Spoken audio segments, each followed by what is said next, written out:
Hello everybody and welcome. In this video I'm going to show you how to call Siri using your headphones Philips.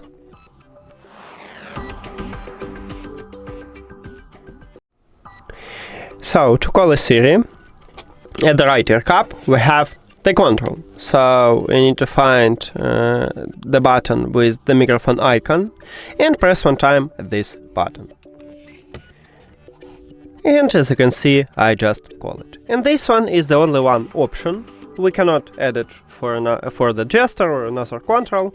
In the application we have no information about customized gestures or controls. So right here in this menu we have nothing.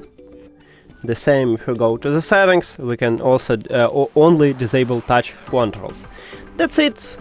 Thank you for watching this video. If you found it helpful, please consider subscribing to the channel and leave the like on the video. See you later!